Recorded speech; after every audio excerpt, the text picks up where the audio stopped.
So yesterday I was scrolling through TikTok live and I ended up watching this guy's TikTok live and he was talking about the top 15 greatest strikers of MMA. First of all, he had Valentina Shevchenko. We're just gonna completely ignore that. I just took a screenshot. It was a horrendous list. Absolutely horrible. But the one person that shocked me was Israel Adesanya. Now, first of all, before we get into my list, Israel Adesanya is not going to be on this list because he has too many stinkers. I keep telling people that. If you're going decisions with Jared Cannonier and Marvin Mid-Vettori, you do not deserve to be on this list. You lost. Now, you have too many losses. You've been outstruck way too many times. So you can't be on this list. You just can't. I can't believe people actually still think Adesanya is a talented striker. Yes, I know you beat Pereira. Yes, I know you beat Robert Whittaker. But that are the only two good wins you have on your career. All the rest of the wins are dog poop. You know. So today I will be talking about my top 10 strikers of MMA today. Okay. My next video I will be talking about the GOATs of MMA or either a top 15 strikers of all time because someone suggested it in my comments. But here we go. Top 10 strikers in the UFC today. And number 10 we have Tom Aspinall. Now, people are going to see this and they're going to be like, who has Tom Aspinall really beat? He only beats the blobs in the UFC heavyweight division. Yes, I know. But that's because, like, he beats them and he makes them look bad. He literally just makes them look bad. Curtis Blades is not even that bad of a striker. Pavlovich, people were thinking Pavlovich was going to lose that fight against Aspinall. But Aspinall knocked him out in 1 minute. He has the shortest average time. He's in the UFC. He is the heavyweight champion. I just have to have Tom Aspinall. He's just a phenomenal striker. His 1-2s are really, really good. He has really good 1-2s, really good leg kicks. There's not really much to say. I do think he beats up every single heavyweight in the UFC heavyweight division, and even I think he beats up Ngannou. I think he knocks out Ngannou. This guy's speed, his power, his movement, everything about Tom Aspinall just screams good striker, and he is at my number 10 spot. But I think you guys are gonna be surprised of who I got next. I got Leon Edwards. Okay, I got Leon Edwards for my number 9 spot. Now, is that kind of controversy? Is that kind of spilling some controversy right now? Yes, I know. But listen, let me explain. Let me just explain before you guys go to the comments. Leon Edwards is a good striker. Okay, I know he has had stinkers with Colby Covington. And he should have knocked him out, or he should have put some Calvin Kattar or Max Holloway type beating to him. But he didn't. But he did make him look silly on the feet. That's what I have to say.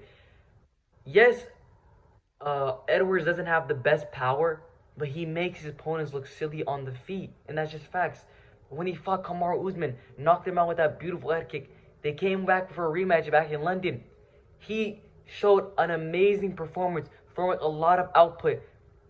But the thing about Leon Edwards is he doesn't throw as much output. He only throws the output that his opponents will throw at him. So if his opponent doesn't really throw enough output, he won't really throw strikes, you know. But if his opponent is trying to actively finish the fight or trying to strike with Leon Edwards will outstrike anyone except Bilal Muhammad.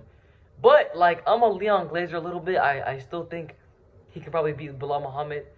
I'm kidding, but he is my 9th best striker. He beat people like RDA, people like Nate Diaz. I know Nate Diaz is not a really good name, and he did get rocked in that fight. Wasn't really a good performance by him, but he did make him silly on the feet for 4 rounds. He did. That's one thing you guys can't complain. But let's go to the 8th spot. This list right now, I'm low-key cooking. I'm cooking, but people are just in the comments, they're typing, okay? Chill out, guys. The next spot you guys are going to like. I know you guys are going to like this one. My number 8 spot, I have Michael Venom Page. Now listen, okay, I know that's controversy. That's spilling controversy everywhere. But listen, y'all, Michael Venom Page he might be the best striker in the UFC. I'm just putting him where he should be. If it was my decision, I'll put him number 1. His striking is just amazing. I'm just a glazer. I love Michael Venom Page. He made Ian Gary look like a fool on the feet. Ian Gary delusional ass self said he outstruck MVP.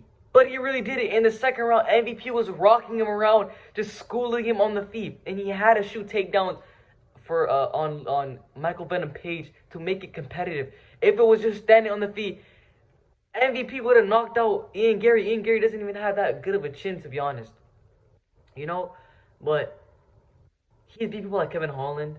That Kevin Holland win was a really good win. He was showing us some crazy moves, doing those spinning elbows and shit. That's what I love to see. He is a good striker. I would debate anyone about this. He is a really good striker. Yes, I know he was beating up cans, but I feel like he can be elite in the UFC. Give him like I don't even know who to give it. He could probably fight anyone. He should probably fight like Neil Magny or something just to get a highlight reel knockout. But Carl Pratt is probably gonna knock him out. Go watch my last video. It's phenomenal. But that's my number 8 spot. I think he can just outstrike anyone in the welterweight division, and I can put money on that. He outstrikes anyone. He outstrikes Leon Edwards. He outstrikes everyone in the welterweight division. He just needs to work on his wrestling and his grappling. But once he does that, he'll literally be unstoppable. Yes, I know he is like 40 years old, so his title aspirations are not really high. I feel like right now he's trying to give us entertaining fights, but even that, he is still putting on hella performances in the UFC. So he is on my number 8 spot. Let's go to the next one. At the number 8 spot, I have Dricus Du Plessis. Now, let me just show you guys something. Dricus Du Plessis has beaten 3 former champions back to back to back. People talk about Ilya beating Max and Volk.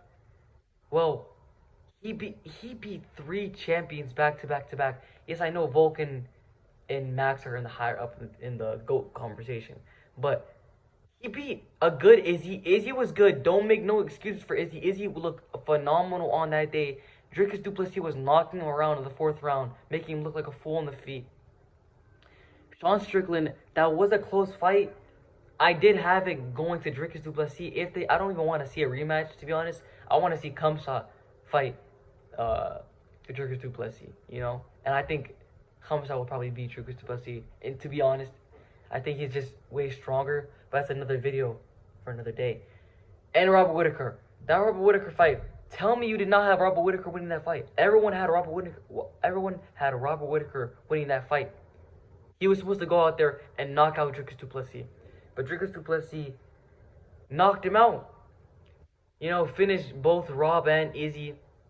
Couldn't finish Sean because Sean has a phenomenal chin.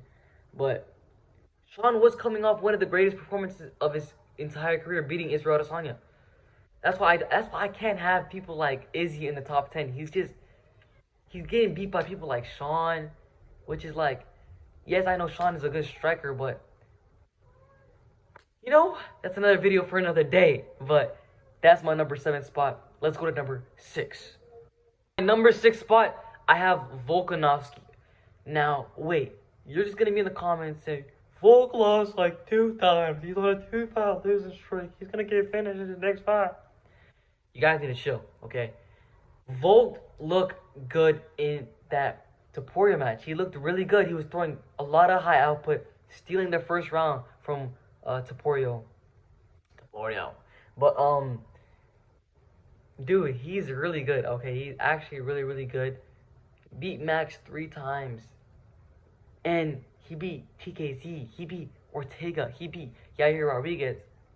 These are phenomenal wins, and he's outstriking every single one of them. You can say that the third Max win, might be his best win of all time, showing levels between him and Max in the striking.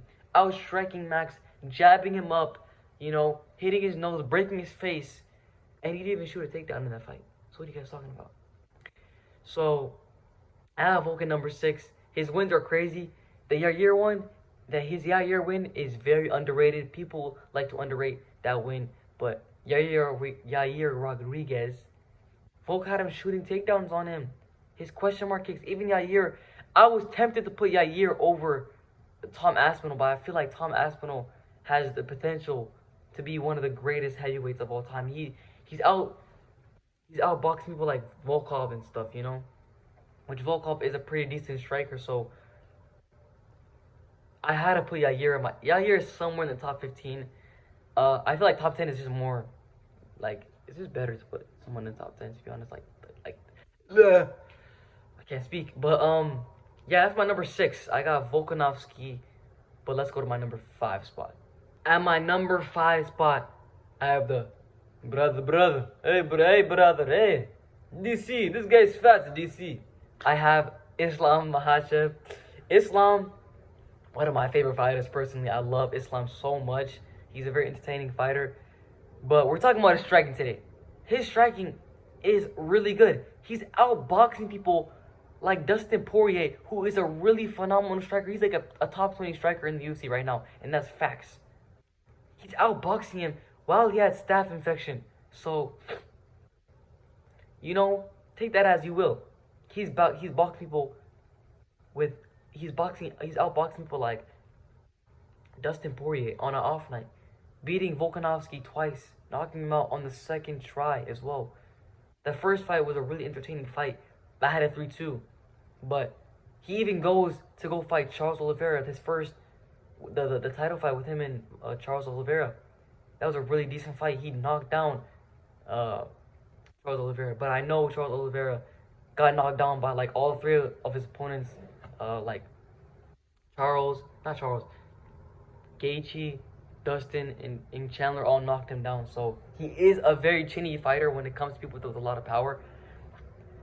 So I just gotta take him. He beat people like Bobby Green, people like Dan Hooker. You know, he's a phenomenal striker, and I have to have him number 5. If you don't agree, you're a casual. I'm kidding, but I just have to have him number 5. He's just a really good striker, you know. Even if he goes to fight someone like an Arman or an Ilya, I think the striking would be very competitive. People think Arman and Ilya is just gonna blow him out the water, but I really do think him and Ilya would be a very competitive striking match. So yeah, at my number 4 spot, this might be a little bit controversial, but I have Sean O'Malley. Sean O'Malley,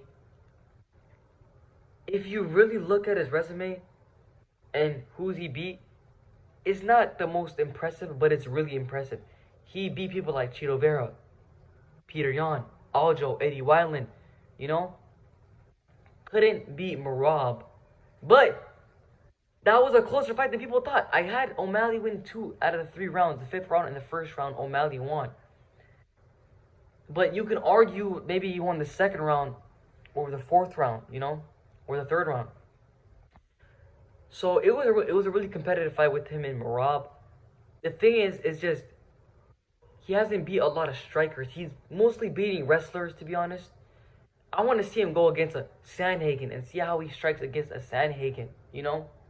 So I have Sean O'Malley number 4. That Marab loss that he had really took him down.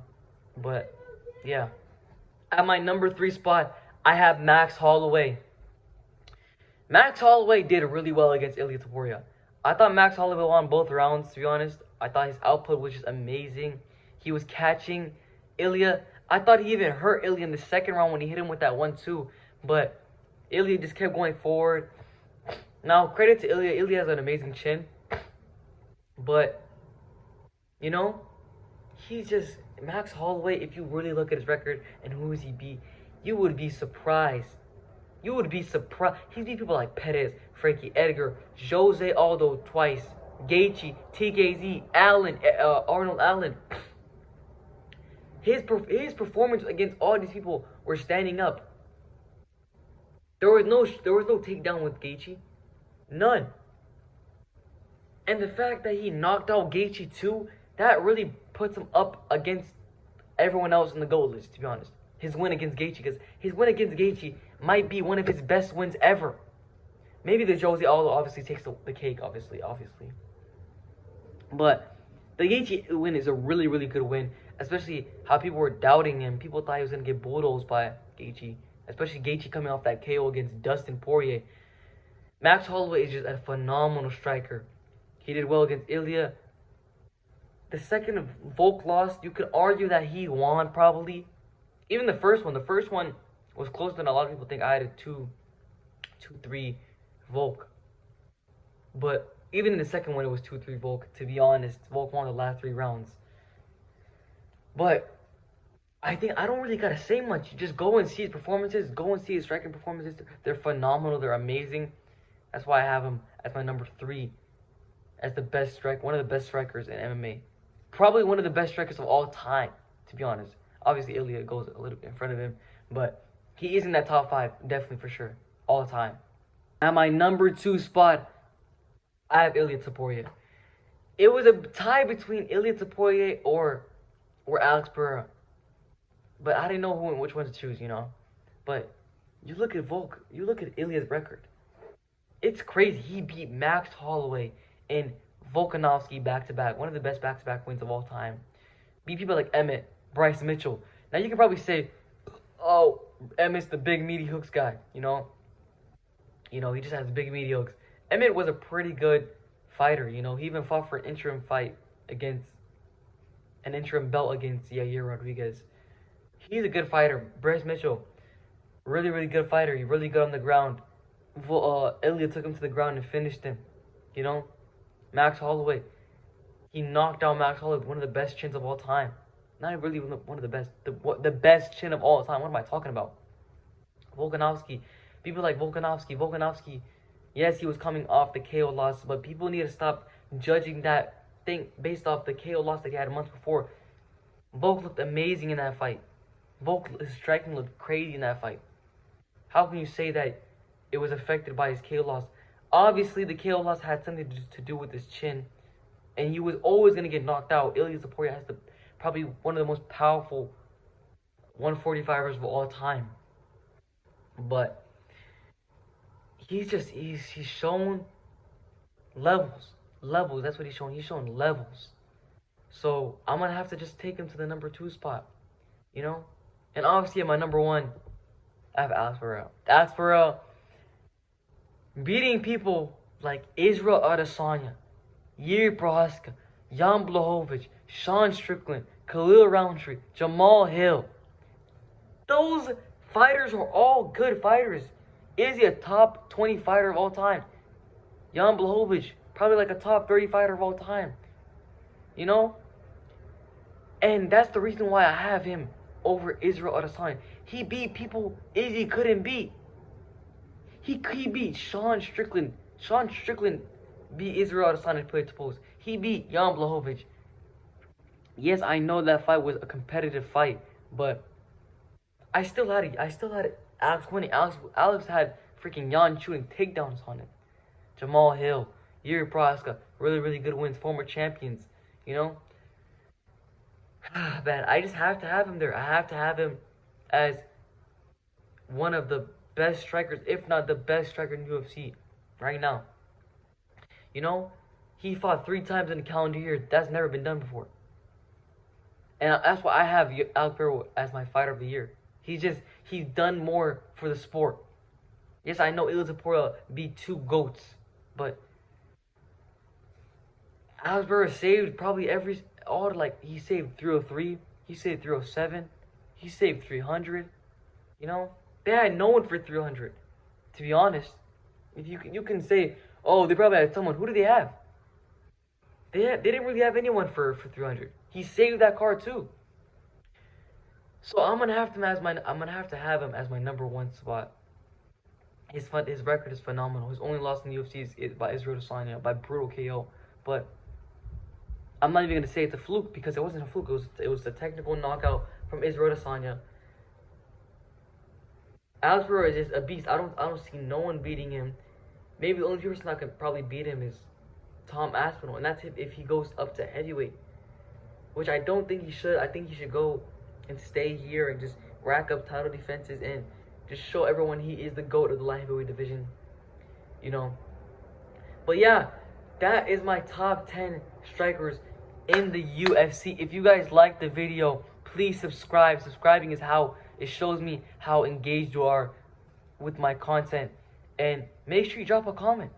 And someone told me that I should do a GOAT video in the comments. So that's what I would do for my next video. I would do a